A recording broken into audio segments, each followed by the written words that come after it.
Today to the New York Foreign Press Center. We're very pleased to have a group today from the Tribeca Film Festival. We have Frederick Boyer, Artistic Director. Next to him we have Eula Rosit, Associate Programmer. We have Kara Cusimano, Director of Programming, and then Ian Hollander, also a programmer. Today we'll be taking a look at a preview of the Tribeca Film Festival 2017, the festival's history and organization, as well as its economic impact on New York City. A reminder that this briefing is on the record. Please state your name and media organization when you ask a question. I will turn it over to the group and then we'll open for your questions. So, thank you. Great. Hi, everybody. So I think we were just going to start with kind of an overview of the festival history and then this year, and then the team can tell you a little more about specific films that we'll be premiering, and then we'll take any questions that you have. This is our 16th edition of the Tribeca Film Festival. Originally founded, our first event was in 2002, following the 9/11 attacks, as a way to revitalize Lower Manhattan and bring community kind of back into the city downtown. And sort of since that initial mission, the festival's really evolved into a major cultural event, and the community that we speak to has expanded beyond just the Lower Manhattan community and into the community of filmmakers at large, the entertainment community, and the New York community. This year in particular, I think you'll find at the festival a real ecosystem of film and visual storytelling in a way that is really exciting and reflective of what's going on in the film industry, because we've now included television, new online work, immersive VR, gaming. So we really want to reflect how these barriers between different mediums are really coming down, and that's something we observed in the filmmakers themselves. So you'll see people like Ron Howard here with a television show Genius, or Catherine Bigelow with a VR project, The Protectors, and that's something the festival is really invested in creating space for and celebrating. In terms of some specific themes this year, we do take place over Earth Day, which is April 22nd, and we committed to a full day of environmental programming on that day. It's a very diverse set of films that we've put together that look at food waste, animal extinction, clean water, and many more things. And it goes across short films, feature films, virtual reality. We even have a live music performance by Taj Mahal as part of a short film called Blues Planet that will be on that day.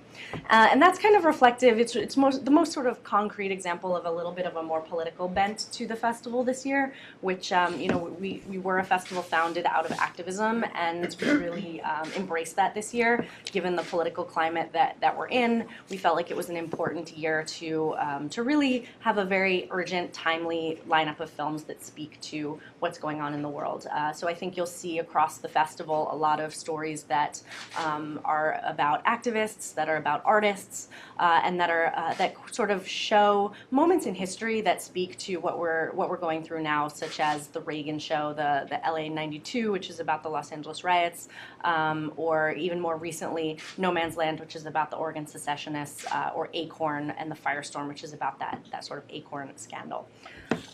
We have a really strong representation of female directors this year. That's always been something that we are really committed to. We offer a prize called the Nora Award, which is for one female director or writer of a narrative film, and that's one of our major awards, along with our competition sections and our first-time director awards and our audience awards.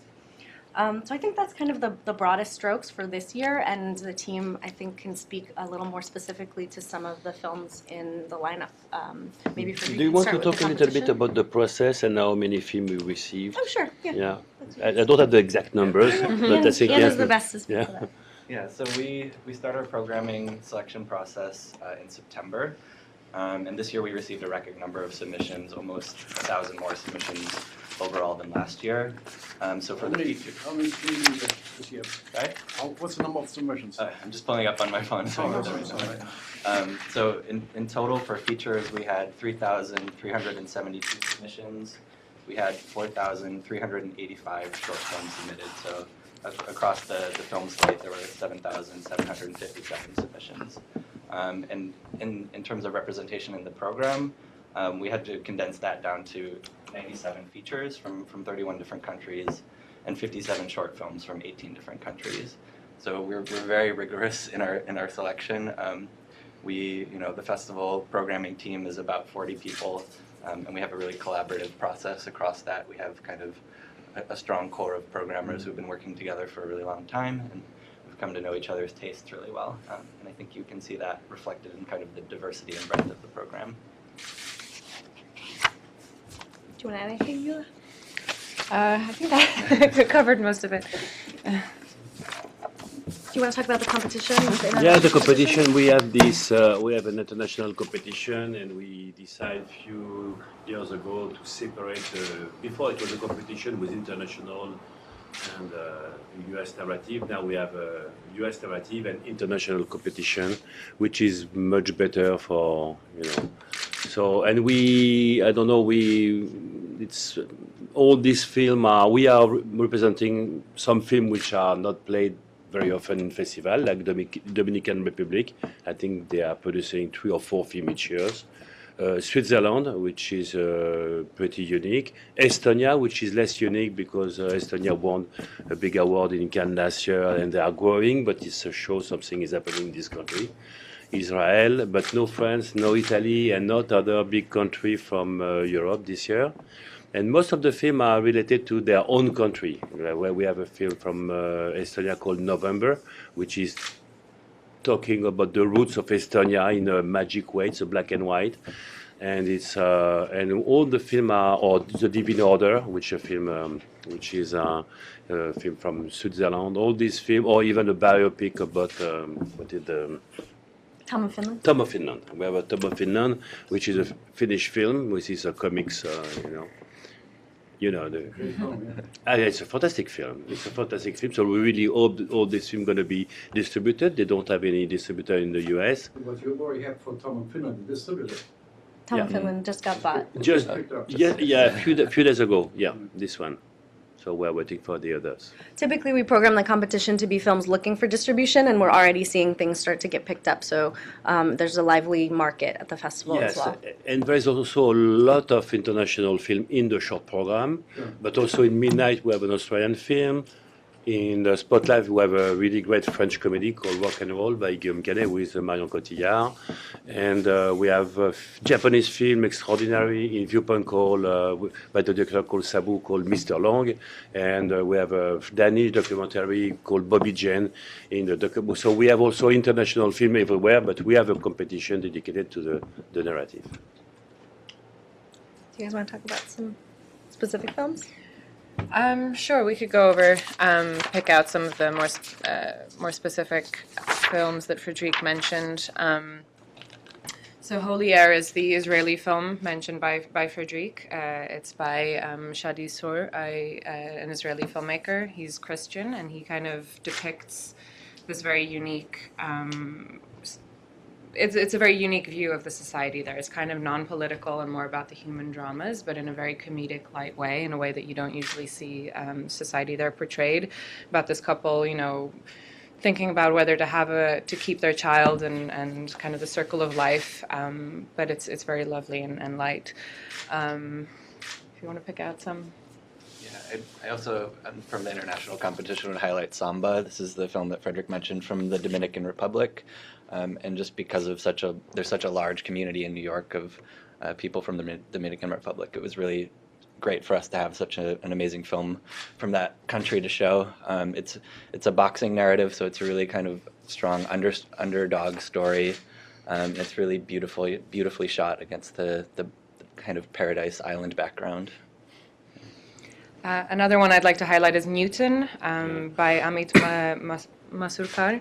It's an Indian film about kind of the democratic process in India, which is the largest democracy, and how kind of the logistics of putting on an election work. So it kind of goes into the nitty-gritty of this office worker who hasn't really taken on a lot of big responsibilities, and he volunteers to go out into the jungle and organize the elections there for 76 villagers. And it kind of it's light, it's not heavy, but it touches on some heavy themes, and I think especially it kind of resonated with us because of all the debate around the election here. And what is democracy?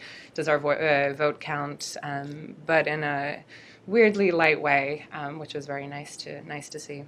And it's not the only sort of election-themed film in the competition. Actually, we have The Divine Order from Switzerland, Yeah. is about the fight for women's suffrage in Switzerland, which continued into the 1970s. And this is the story of one woman kind of finding her inner suffragette and fighting for her right to vote when it seems like the world around her doesn't want her to have that. So it's an interesting kind of thread that starts to emerge that speaks to, again, that political theme that we have this year. And I also think there's something interesting when talking about the international films at the festival that sort of goes back to the idea of these walls coming down between different mediums, which is that you see sort of American filmmakers working internationally and vice versa. So maybe something like King of Peking, which is actually an Australian filmmaker who lives in the U.S., but he makes films in Chinese language, and this is his first feature. Or a filmmaker like Nathan Silver, going to France and making his film Thirst Street. Or I feel like there was one more example. Oh, Lana Wilson's amazing documentary Departure, which she made in Japan about a Japanese Buddhist monk. Go for it. Yeah, or Suitable Girl is also a documentary, an Indian documentary or Indian-U.S. documentary about arranged marriages, but you hear from the women themselves who are, some of them are very excited about this idea, some of them kind of reluctantly go into it, some of them kind of don't really care, and it's just something they have to do, but it's very interesting to hear their perspective on something that I think a lot of people have a lot of opinions about, and it's a very unique perspective, and I think they made it over like 7 years, so it goes really into depth and follows their journey over how they get married and their thoughts around it. Are there any films outside of the competition that you guys want to speak about in a little more detail? I think you mentioned a few. In Spotlight or Viewpoints? What are you looking for? Let's see.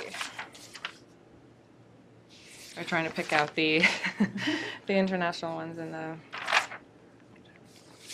Trip to Spain is another interesting one where you have a UK filmmaker and stars making a film in Spain that's a road trip comedy and very much a continuation of their amazing trifecta, what is a trilogy that they've made together, which is a great sense of humor and is definitely going to be one of the highlights from our Spotlight section of big premieres this year. And IFC are distributing that later this summer.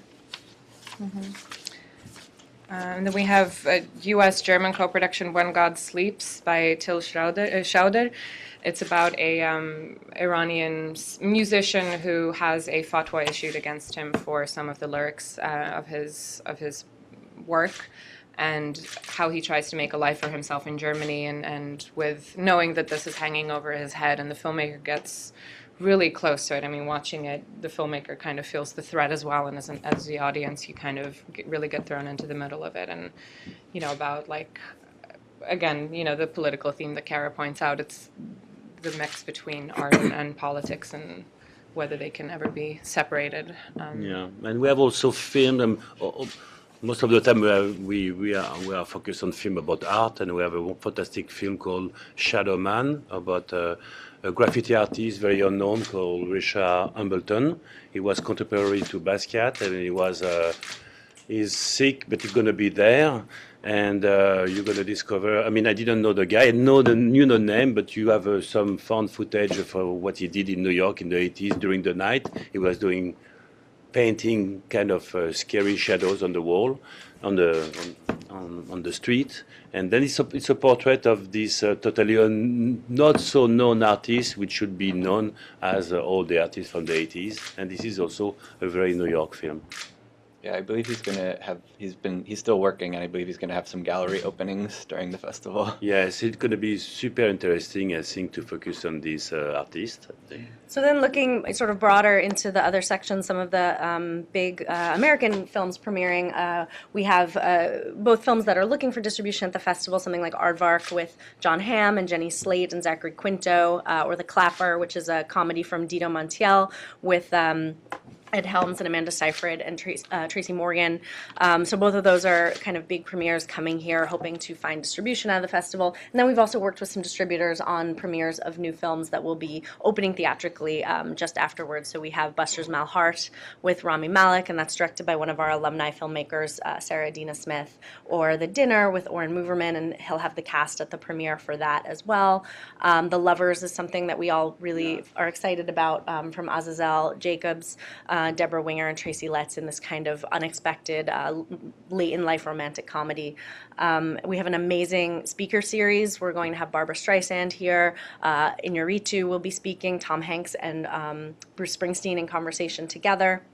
We're going to be launching some retrospective screenings. We have the anniversary of Bowling for Columbine with Michael Moore speaking afterwards. We'll be doing an anniversary screening of Aladdin for families on the second weekend of the festival, featuring the singing voice of Aladdin in attendance to do a sing-along with the kids.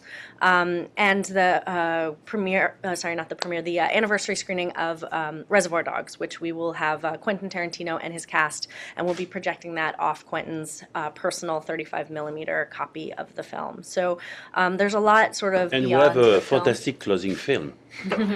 we are playing Godfather 1 and the Godfather, I don't know, 1 and 2, but I think it's the film, everybody is asking tickets for this film because the whole cast is going to be here for a long conversation on stage.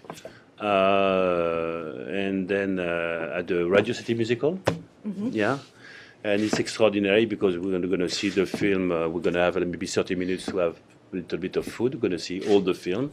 And I know people that are coming from Czech Republic. They saw the film 14 times, but they really want to see this time again. So everybody going to know the film by heart, but it's probably the most popular and successful. So now we are talking about all these platform on demand, which is super interesting. But to know people want to go to see a film on screen and the film from the 70s and this film, I think it's also a great closing film.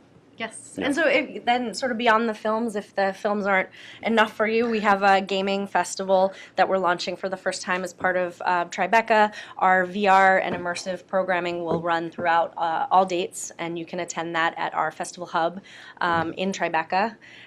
We are doing our TV section, which now includes pilots, independent pilots for the first time. We opened for submissions this year for the first time, so along with premieres of Genius and Handmaid's Tale and The Sinner, we will have a program of new independent pilots looking for distribution, and those events are all followed by an in-depth conversation with the cast and creators behind the show. So I mean that's kind of my The overview. now.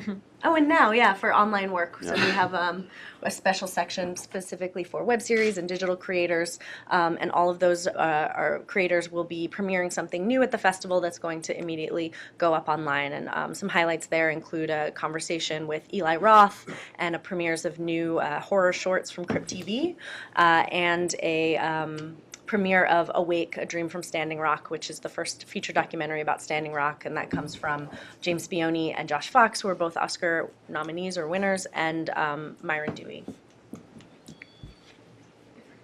I think we can take questions because it's a small group. I won't call questions.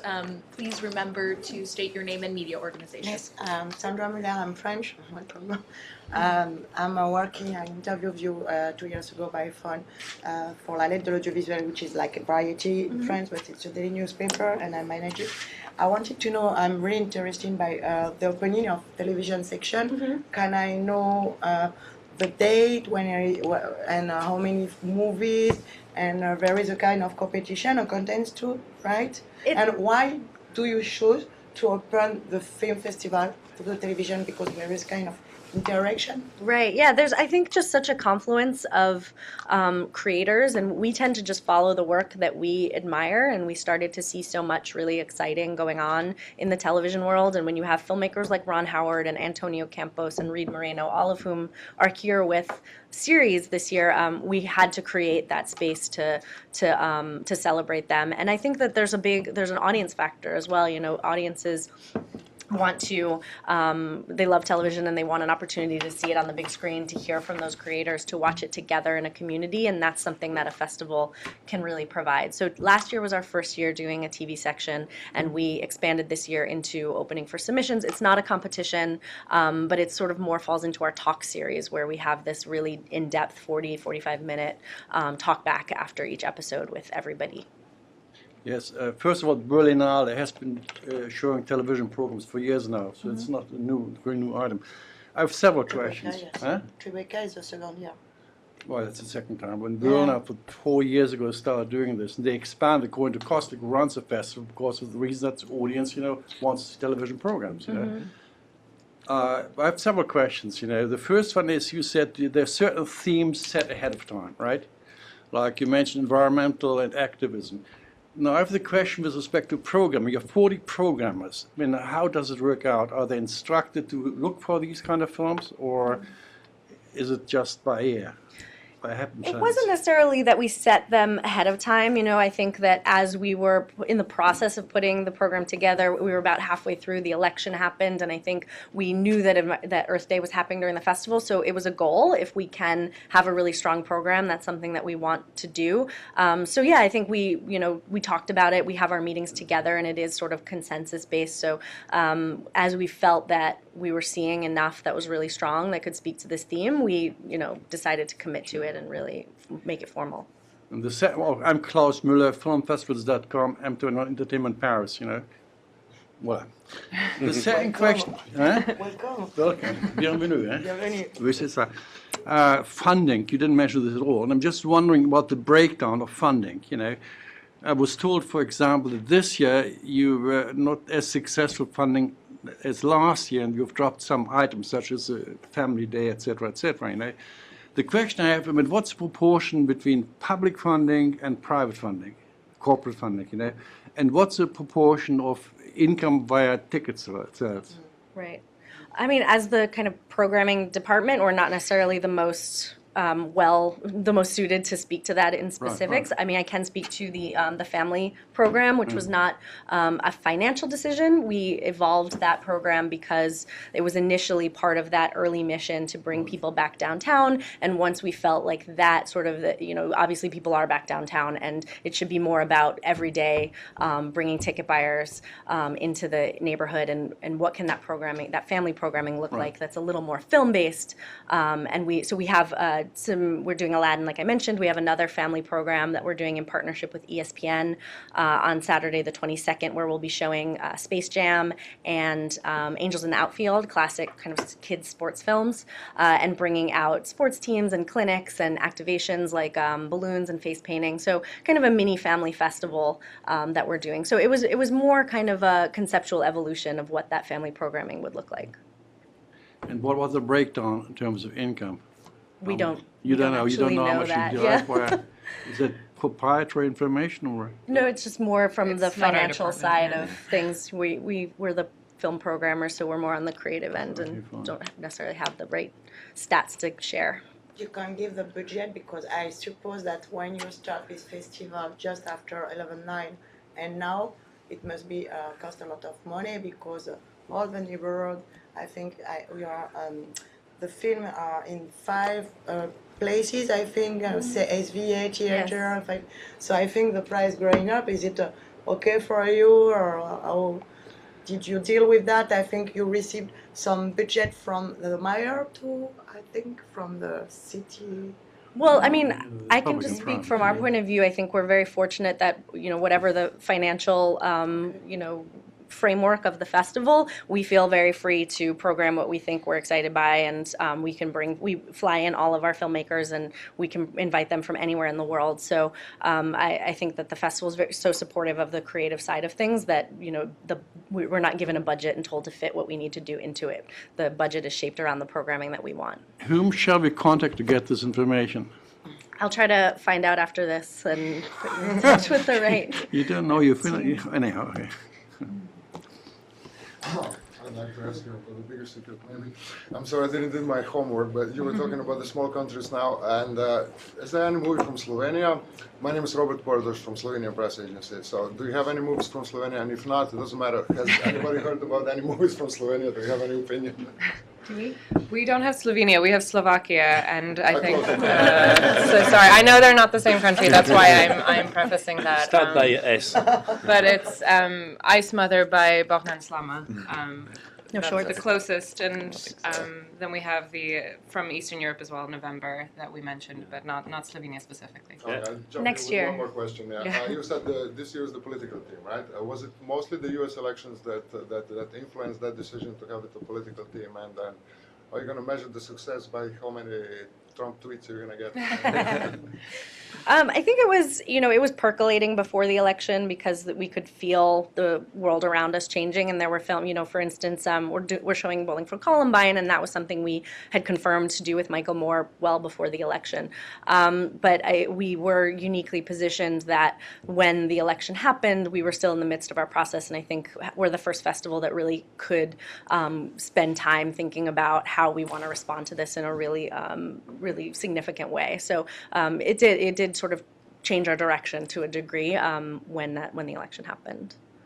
I think we'd be happy if he hates our programming and tweets about it. We would love a tweet. Yeah, excuse me. My name is Kazumoto Kura of Kyoto News Japan, and thank you for this opportunity. And I'd like to know a little more about screening of Godfather.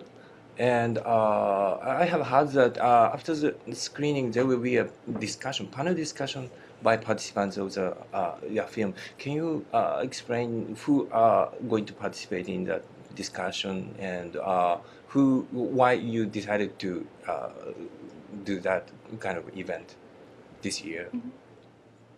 So it's going to be more or less the whole cast, I believe. Robert De Niro will be there. Francis Ford Coppola will be there. I wish. James Caan. Do you have the? It's not in there.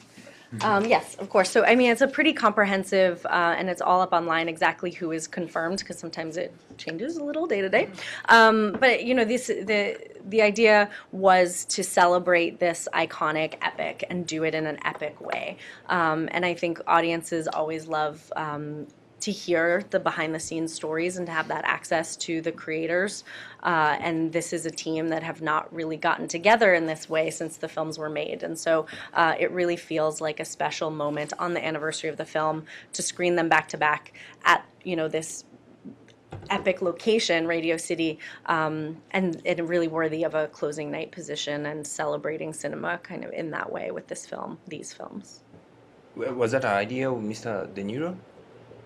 I believe Paula Weinstein on our team was originally the first to want to do this, and we noticed it was the anniversary of the first film and talked about showing it, and she was the one who was like, let's do it bigger, let's do both, let's do the conversation, let's do it at Radio City. And of course getting Robert De Niro on board with that was a really exciting step. Once he was interested and he wanted to help make it happen, we knew that it was really gonna happen. Thank you. I have a question with respect to the economic impact. I know that you're not experts in financial metrics, but do you, do a study each year, which you then use to get funding from public agencies? Because you say economic impact, but it has to be expressed in numbers. Yeah, I don't know the numbers. You don't know, okay. You don't know the economic impact. Because that's what's the justification that, having this festival initially at least would help to develop government. I don't really know exactly the economic impact. Okay. So precisely I cannot respond to this question, not me. But we can put you in contact with someone who can give you response. We collect your business cards so we can get on the telephone. I think it was also just like an emotional impact, to kind of show that downtown was safe, that there was things happening, and in that sense it's succeeded. Like Kara said, people are coming back downtown to watch movies, and no one is, family day out in the street. Like, it's safe, we can be here. That's kind of easier to see. Like, if you go downtown now, like that has changed drastically in front of our eyes. Whether which shops have benefited or how how the area is regenerated, it's harder for us to speak to. Can you explain a little bit more for me the process, how it goes when you pick the international movies, how to show? I mean, what you get applications and then you decide, and how does it go? Well, we have, like Ian mentioned, we have a huge team of about 40 people. It's kind of fluctuates a little bit. And it goes in different tiers, who gets to see what and who passes, the better films on to their colleagues, so that some films get seen by a lot of people, and then we sit around and we talk about them. We have pre-screeners who see the initial kind of onslaught of films. They're divided between U.S. narratives, international narratives, and documentaries, and then they kind of pass, the better ones up, and then we sit and discuss them. like speaking about themes, like the political theme or something like that, that's something that kind of emerges afterwards, or if we see like what the zeitgeist is or what people are concerned with. But there are some things that we're always interested in, like music and technology and sports and New York 9/11. Like if anyone sees a film that deals with any of these issues, then that kind of automatically gets a little bump up to see if that can fit. But those are, you know, more broader themes, and then the more specific themes emerge later. We have an anecdote from our shorts programmer, Sharon Badal, because among the shorts, there's always like very strange themes, and she sees so many shorts, like 1,000 or more than 1,000 shorts, and no one can match her numbers. And she always sees these strange themes emerge. Like one year it was ghosts in swimming pools, and she saw like 5 films that dealt with ghosts in swimming pools, and that's, you know, as just a little anecdote of what people are concerned with. And we are not only receiving film, we are chasing film, hunting films, we are traveling a lot, we are in contact with IFP, Torino Film Lab, of course the Tribeca Film Institute, and we have some film, but by the way, it's not because it's a film from the Tribeca Film Institute, it will be selected. So we are, I don't say we are reading script, but we are in contact with the producer, the good producer we like, with the filmmakers, and then we decide long time in advance, maybe it could be a possibility to have the world premiere for the international film, for example, in Tribeca, because the international section is super well highlighted, not only the award and things, but also the press. To be in New York is very important, in a city like New York, so it's we are trying to get the film. We are not succeed. Sometimes we are losing a film, and sometimes this year we are lucky because all the film is really the film we love, and we both decide to go to do it in New York all together and to have a premiere, and most of the time a world premiere in New York. So they are arriving today or tomorrow. They are super excited, impatient to meet the public from New York. So we are working, we are traveling a lot to film festival, and we are watching films. We saw films, and we are deciding in a democratic selection committee. We have a meeting all week, all the time. We are Skyping. We are not always in New York, but we are always in contact, and all the film are seen entirely, and we have notes and things. So it's very well done. Jan organized this. We have a fantastic database, which is, I know nothing, but when it's so this is great now. Now I understand how to use it, and it's even fun to use it for me.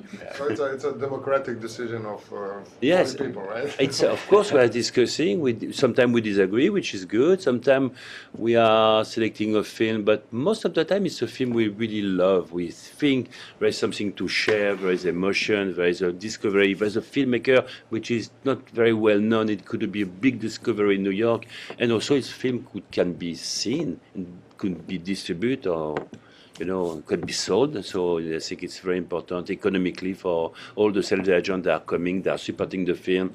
It's a big deal. It's something, and I really appreciate all the other film festival, but this one is very unique, mostly because of the audience, which is extraordinary. Our audience here is very good. May I? 2 questions. The first pertains to what you just described. You have close 3,400 feature films which were submitted. You have Short included. No, that's the features. shorts on top of that, 4,400. Yeah.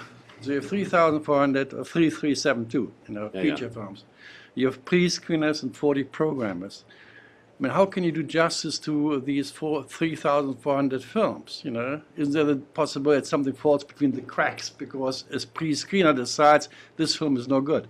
No, but sometimes the film is super good, but it was screened in 27 film festivals, so we cannot play a film. So we are choosing fresh films. There is so many reasons why, and then of course I think it's very well done, but it's a choice. And we really trust our pre-screeners. A lot of them are professional programmers for other festivals, and they screen for us to be part of that process. And we have many different fail-safes built into the system. Everyone writes comprehensive coverage. We have weekly meetings and one-on-one calls with everyone who's watching. So yeah, I mean, that's the fear that keeps me up at night, is that we miss something. But that's also what motivates us to go back and watch it again and make sure, and have someone else watch just in case.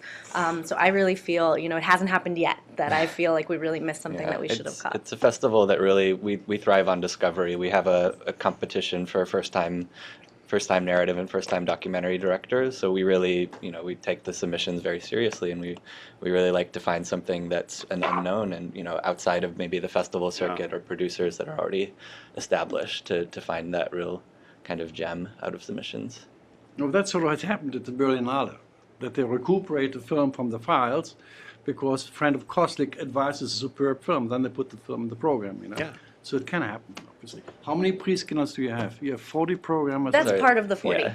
So you have part of the 40. It's like 20. 20-ish are pre-screeners, Yeah. and then about 10 of us are, sort of In the assistant office. programmer plus meeting every week and sitting together and talking. And do you keep track of films that are being picked up by distributors at the festival? Yes. How many do you, you have some come in with distribution already, apparently. Yes, not intentional, except sometime it could happen. It happened with a Roman Polanski film. The Wedding Plan. And The Wedding Plan, Israeli film, which is going to be distributed. We have great success with sales. Last year, I think we're up to 52 to 54 films that were sold out of what were available, which was not even the entire program. So I do think that it's a little bit of the best kept secret, that the market that exists around the films premiering at Secret. Tribeca. You can quote the figure, can't you? Last year was 60, you said 62, right? Last I saw was 52, but I think there's been a couple more since then. Because I just saw an announcement of something that got picked up from last year's festival this week, so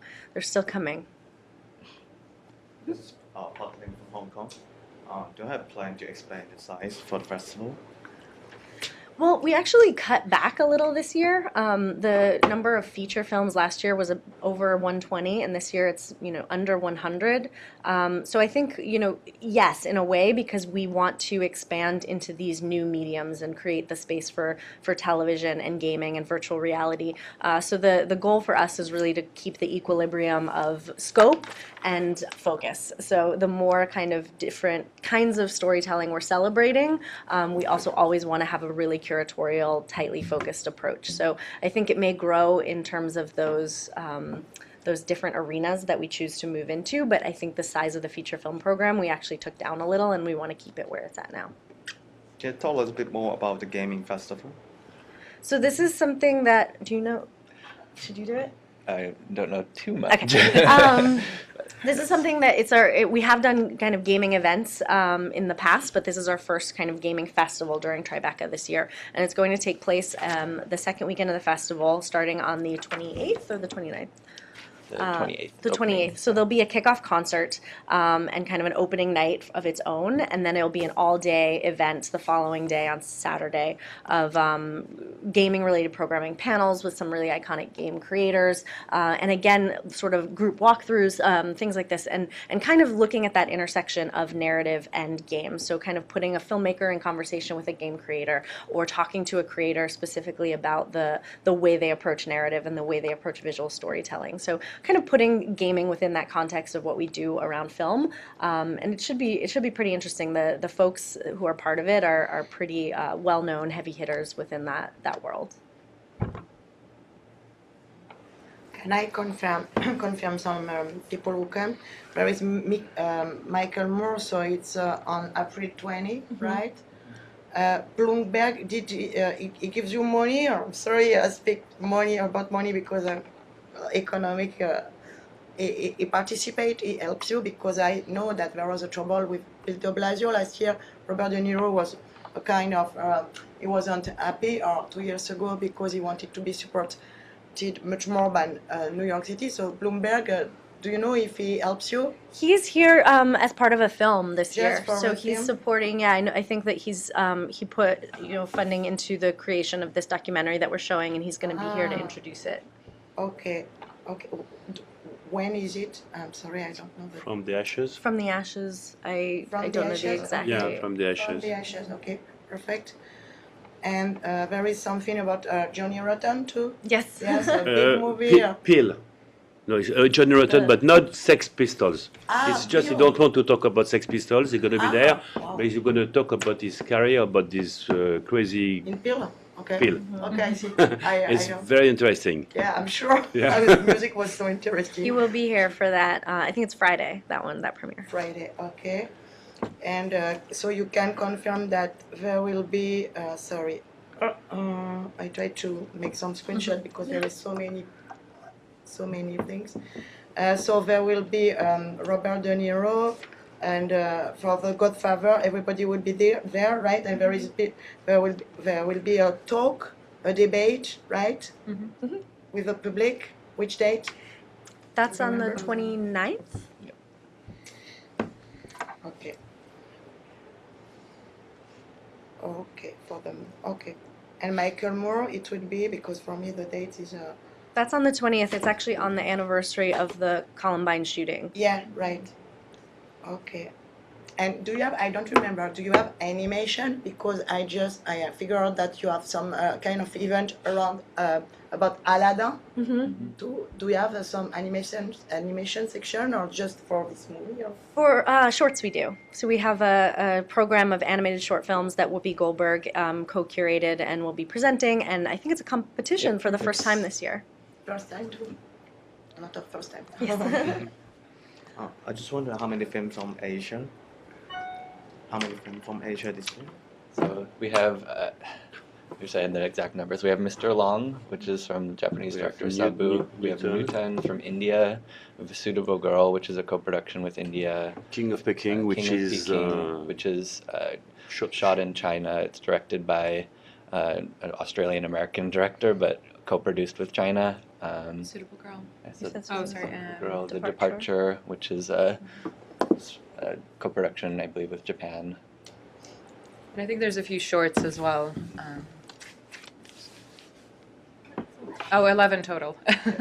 Yeah, Mayor, I think, you mentioned 3 items that are new, which is the game section is new, the TV pilots are new, and also online work is new. Are there other new additions to this year's festival compared to last festivals? Online work is actually not new. It's This not is, I new. think, Okay, our take it off. fifth, So you have fourth the year first doing and that. the pilots. What else do you have?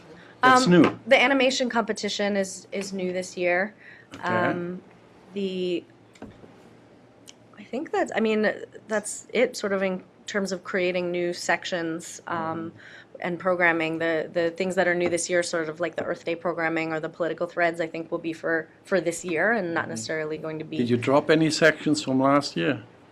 We didn't. We kind of refined the sections and we reduced the overall number of films, so some things got tighter, and we divided up our spotlight section. Used to be, all spotlight films together, and this year we made it into narrative and documentary to make that a little clearer. So, small changes, but nothing, we didn't reinvent the sectioning at all. But we will use for the first time the rooftop of the Spring Studio, Oh, really? which is not. But I think to have a drink with friends and the press, I think it's important to have a view and to be discussed, to see New York and to be able to discuss the festival. So it was not open last year. I didn't see it, but Cannes. it's a festival. it's our can. It's our croisette. Just one most important question. What party is going to be the best? What do you recommend? What party is it? Yeah. Parties. Opening night, I difficult to get mean, the parties. tomorrow's going to be kind of out of control, this concert that we're putting on, so that's what I recommend. We're going. Which concert? For the opening night film is Clive Davis documentary, and afterwards there's going to be a concert with Aretha Franklin, Jennifer Hudson, Earth, Wind & Fire, Barry Manilow, Carly Simon, all sort of paying tribute to Clive. It'll be pretty spectacular. So any Golden Globe kind of party? I'm Marco Marchese from Long Take, Italy. Could you speak a little about the midnight session and the importance of genre film during the festival? I think Ian should field that one. Sure. Yeah, we have a really strong midnight lineup again this year. It's kind of a diverse program, so it's not all straight horror films. We have something like the documentary called Dumb, which is about Big Brother magazine, which is kind of one of the early skate magazines, like the guys from the Jackass crew doing these insane stunts. We have Devil's Gate, which is more of a kind of creature feature sort of horror film. We have Hounds of Love, which Kara mentioned earlier, which is a Australian sort of psychological serial killer thriller, very atmospheric, intense. It's a first time director, and he's going to have a great career. I think it's a really strong debut. We also have Super Dark Times, which is another first time filmmaker doing my best. This was it premiered in Rotterdam, and we're having the North American premiere here. And it's another really strong debut feature. He's got an amazing sense of atmosphere. It's sort of set in the early 90s and has almost a sort of Stranger Things vibe to it, which played really well in the US. We also have Psychopaths, which is directed by Mickey Keating, who's kind of an up-and-comer in the US kind of genre scene. He's in his early 20s, and he's already directed something like 4 or 5 features. And this is another really great film from him. It's also very stylish and really kind of a fun, gory midnight ride. And then we also have Tilt, which is a bit more, again, on the sort of psychological thriller side. And Kara kind of describes this as our Trump horror movie. So it sort of takes place in the milieu of, this guy watching Trump videos and losing his mind. So, yeah.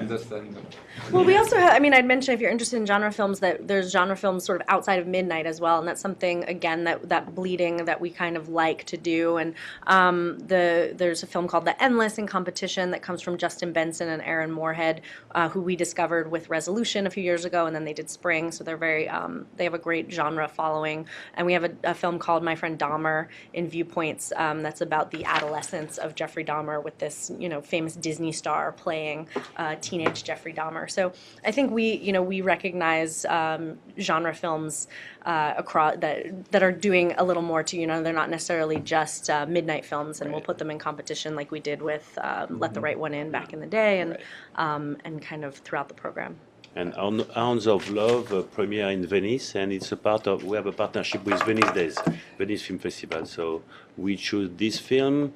The programmers from Venice Days are going to introduce the film with one of us, and they are choosing one of our film, and we're going to present the film in Venice. So it's like an exchange, New York, Venice, which are doing since 4 years. We have time for one more. No, it's okay. Sorry. Go ahead. We can share. Okay, sure. Go ahead. I want to know the profile. Sorry. Can each of you Okay, recommend one Just- favorite choice You pay for this from one. each of you? November, I stole Eula's. Oh, no. I stole everyone's. November is a big fan favorite here. We might have all said that one. That's the sort of Estonian folklore, beautiful black and white head trip. It has, Yes. robots Just the in it. propulsion, sorry, the propulsion of the country. I remember I asked you the question 2 years ago, and you were able to tell me there is, I don't know, 90% from United States, and I don't.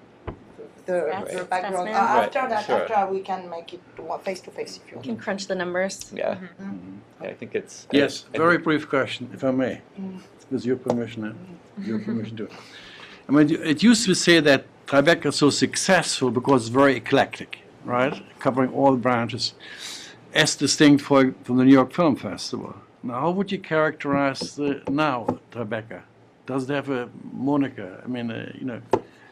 Yeah, I think that what we've tried to create is that space for innovation, and that the eclecticism kind of it takes the form of the mediums that we're celebrating. So trying to simultaneously grow that breadth, but also retain a real focus and curation, so that it's not just more is more and it's too overwhelming, but that each of these really functions as a discrete festival that feels curated. The TV section is a TV festival. The Now section is an online festival.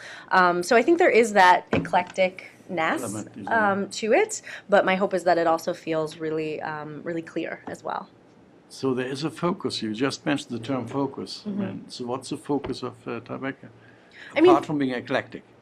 Focus in terms. I see. So the focus I'm talking about is sort of in terms of the curation, and that making sure that everything feels like it's there for a reason, and that it's tightly curated. It's not just added films that aren't adding subsequent value, but in terms of the festival focus, I think that discovery, that sense of discovery, that sense of innovation, we like to think of ourselves as early adopters of technology, that we're going to follow the lead of the filmmakers and create curatorial spaces for wherever that storytelling impulse takes them. If it's Snapchat, if it's television, if it's a web series, we're going to be the festival that will curate to that.